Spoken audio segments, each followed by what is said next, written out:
তোমাদের সাথে অনেকক্ষণ পরে দেখা হচ্ছে। এখন প্রায় বাজে 9টা 1। তো অফিস থেকে এসে ফ্রেশ হয়েছি, চা করে চা খেয়ে তারপর ফুচকা ভেজে ফুচকা খেয়ে দিয়ে তারপর রেস্ট নিয়ে তোমাদের সামনে এলাম। তো এখন আমি করছি শর্ট ভিডিও। এই চ্যানেলে না, আমার আরেকটা ইউটিউব চ্যানেল আছে, সেটা কমেডি রিলেটেড ভিডিও দেয়, সেটার কিছু শর্ট ভিডিও করছিলাম। তো আজকে আমি তোমাদের সাথে শেয়ার করবো আমার নতুন ফোনের পিকচার। হ্যাঁ, আমি নতুন ফোন নিয়েছি রিসেন্টলি, বেশি দিন না। তারও তোমাদের ডেটটা বলছি, কনকাঞ্জলি। অ্যাকচুয়ালি আমাদের তো গ্রামের সাইডে কেন তুমি যে বেশি মানে ফোনের দোকান অ্যাভেলেবেল শোরুম পাবে এরকম না, আছে 2-3টের মতো আছে, তার মধ্যে এটা সব থেকে ভালো। আমার বর বললো যে এমআই, আর আমার বর যেহেতু এমআই ইউজ করে, এমআই মানে ওর ফোনটা ভীষণ প্রিয়, এমআই সব কিছু ওর খুব ভালো লাগে, তো ও সেই জন্য বললো যে এমআই নিতে। আর আমি বিয়ের আগে ফার্স্ট ইউজ করতাম স্যামসং, 2বার ইউজ করেছি স্যামসং। তারপর আমিও ওর কথা শুনে ওর সাথে যখন কথা বলতাম তখন আমিও শুনে এমআই নিয়েছিলাম। তো আমারও সেটটা ভীষণ ভালো লেগেছিলো প্রথম যখন এমআই সেট, ওটা দারুণ দারুণ। আর এইটা হচ্ছে মডেল নাম্বার হচ্ছে রেডমি নোট 13 প্রো 5G। দাঁড়াও তোমাদেরকে দেখাই বাক্সটা, ঠিক আছে? তো এই ফোনটা সব কিছুই বেশ সুন্দর, খুবই সুন্দর। আর এটা বলতে গেলে আমার মানে আমি অনেক দিন ধরে চাইছিলাম বলে ও দিয়ে দিল, বাট আমি এতটাও দামি চাইনি, বাট তাও দিল। আমি বলেছিলাম যে ভিডিও করি, ভিডিওর কোয়ালিটি, আগের ফোনের ভিডিও কোয়ালিটি সত্যি খারাপ, ভীষণই খারাপ হয়ে গেছিলো, ভিডিও ভালো হতো না, আর ভিডিওর কোয়ালিটি একদমই খারাপ। সেই সূত্রে একটা ফোন, আর যেহেতু আমি অফিসে জব করি, আমার কাজ করতে গেলে আগের ফোনটা হ্যাং করতো। আমার অফিসের কাজ এই ফোনে প্রচুর হয়, প্রচুর পরিমাণে হয়, তো সেই জন্য বলেছিলাম, বাট এত দামে বলিনি। বাট এটার দাম নিয়েছে প্রায় তোমার 27,000। তোমরা সার্চ করবে রেডমি 13 প্রো, সার্চ করলে পেয়ে যাবে।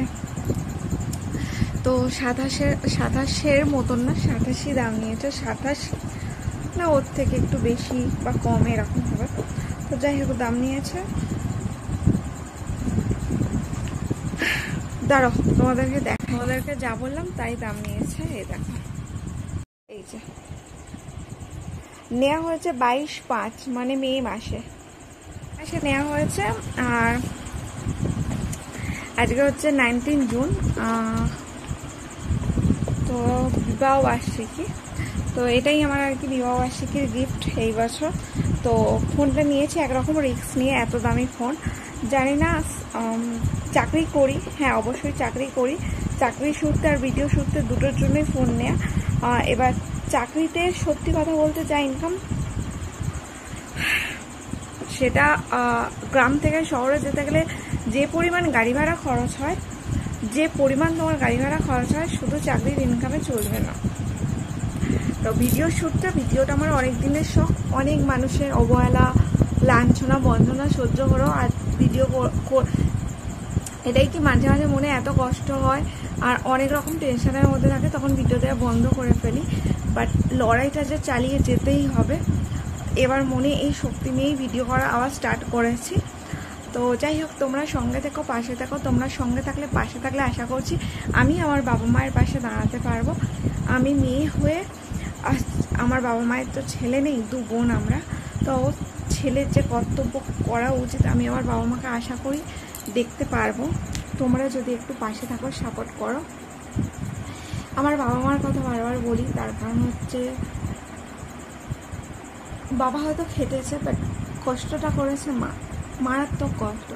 সেসব কষ্টের দিনগুলো না চোখের ওপর ভেসে ওঠে, ভাবি যে এগুলো সিনেমায় যেভাবে হয় না, পুরো বাস্তব জীবনে সেইভাবে ঘটনাগুলো ঘটেছিল। তো যাই হোক, অনেক আশা করে ফোনটা নিয়েছি, দেখা যাক ভিডিও তোমাদের কতটা ভালো দিতে পারি। আর তোমরা প্লিজ একটু সাপোর্ট করো, লাইক করো, কমেন্ট করো, ঠিক আছে? তো টাটা। আর ডিনার কি খাবো না খাবো সেটাও তোমাদের সাথে, যদি মানে অ্যাকচুয়ালি অনেক দিন ভিডিও না করলে কি হয় না, ভুলে যাই শেয়ার করতে, বাট যদি মনে থাকে তো শেয়ার করে দেবো। আমি যদি ঘুমিয়ে পড়ি তো ঘুমিয়ে ঘরে আমার মনে থাকবে না। ওকে, তো চলো টাটা, আর সবাই আশীর্বাদ করো আমরা যেন দুজন দুজনের পাশে থাকতে পারি। যদি রাত্রে ডিনার শেয়ার করতে পারি তো ওকে, না হলে যদি না করতে পারি তো টাটা, ভেবে নেবে ব্লগটা এখানেই শেষ হয়ে গেল। ওকে, বলেছে স্পেশাল কিছু হয়েছে, কিছু হয়েছে এরকম না, যেরকম নর্মাল ডে এর মধ্যেই কেটে গেল আজকের দিনটা। কারণ আমার বর বলে বা আমি যেটা মানি, কাজ সবার আগে, কাজ মোস্ট ইম্পর্টেন্ট। কারণ এই মাসে ছুটি করার ইচ্ছে ছিল বাট নিতে পারলাম না, কারণ ডাক্তারখানা যাওয়া আরও অনেক কিছুর জন্য ছুটি করতে হয়েছে এবং ছুটি করতে হবে আরও। তো তোমরা এর আগে একটা ভিডিওতে দেখবে চিত্তরঞ্জনে গেছিলাম। হ্যাঁ, চিত্তরঞ্জনে এখন যেতে হবে, ছোটাছুটি করতে হবে। কিসের জন্য করতে হচ্ছে সেটা বেশ কিছুদিন আমি পরে বলতে চাই আর কি। তো সঙ্গে থেকো আর একটু একটু সাপোর্ট করে এই মানুষটাকে। শেষ টাটা বলেও আবার বলছি, আমি আমার ফোনের একটা পিকচার তোমাদের সাথে শেয়ার করে দিচ্ছি। আর আমার ফোনটা আমি হোয়াইট কালার নিয়েছি, আমি নিইনি, আমার বড়ই চয়েস করে দিয়েছে। আমি যদিও ফার্স্ট টাইম বলেছিলাম হোয়াইট কালার নেব, তারপর দুটো কালার হোয়াইট আর পার্পল কালার ছিল, তো আমি বলেছিলাম হোয়াইট কালার ফার্স্ট টাইম, মানে অন্য সেট দেখে, সেটা ওই 15-16 মতো। বাট তারপর ও বললো যে না, হোয়াইট কালারই নিয়েছে। মানে ফার্স্ট টাইম আমি আর আমার হাজব্যান্ড গেছিলাম, তারপর ঘরে এসেছি, এসে ও ডিসিশান নিয়েছে। ও নিলে এমআই নিত ফাইনাল, বাট কোন অ্যামাউন্টের নিত সেটাও তারপর ভাইকে নিয়ে গেছে, গিয়ে তারপর ফোনটা কিনে দিয়েছে। এবং ফোনটা ও যেদিন কিনেছে সেদিন ওকে একটা এমার্জেন্সি কাজে ওখান থেকে বেরিয়ে যেতে হয়েছিল, আর আমার মনটা খুব খারাপ হয়ে গেছিলো। তো ভাই ফোনটা নিয়ে এসে রাখে এবং ওকে ব্যাগ দিয়ে আসে ও বাইরে যাওয়ার জন্য। দিন নেক্সট ডে আবারও ব্যাক করে আসে, আর আমার খুব আনন্দ হয়েছিল, কারণ আমার মনে হচ্ছিল কোথাও যে আমার ফোনটা কেনার জন্য ও ঘরে থাকতে পারলো না, কারণ ওই টাইমটা তো বাইরে যেতে হয়েছিল, ঘরে থাকতে পারলো না, ওখান থেকে ওকে বাইরে চলে যেতে হলো। তো তারপরের দিন ও আবার ফিরে আসে, তো আমার খুব আনন্দ হয়েছিল। তো সেই দিনটা আমি ফোনটা জাস্ট দেখে রেখে দিয়েছিলাম, মনের কোথাও আনন্দ হয়নি যে আমায় ফোন কিনে দিল, বাট মানুষটা বাড়ি না এসে মানুষটাকে ওখান থেকে কাজে চলে যেতে হলো। তারপরের দিন যখন ফিরে আসে, ফোনটা ওপেন করে, সমস্ত সেটিংস করে, তো তখন আমার ভীষণ ভীষণ আনন্দ হয়েছে। তার মানে সবার কাছে জানি না, কাছের মানুষটা সব থেকে ইম্পর্টেন্ট। কাছের মানুষটা কাছে থাকলে, ভালো থাকলে, সেটা সব থেকে আনন্দের জিনিস আমার কাছে, প্রত্যেকটা মানুষের কাছেই যদিও তাই। তো যাই হোক, তোর সঙ্গে থাকো আর দেখতে থাকো। তো এই কথাগুলো শেয়ার করার ছিল, তো করলাম। তো আর ডিনারে কি খাবো সেটা আর শেয়ার হয়তো করতে পারবো না, ঘুমিয়ে পড়বো। তো টাটা, ভালো থেকো সবাই, আর একটু সাপোর্ট করো প্লিজ প্লিজ প্লিজ।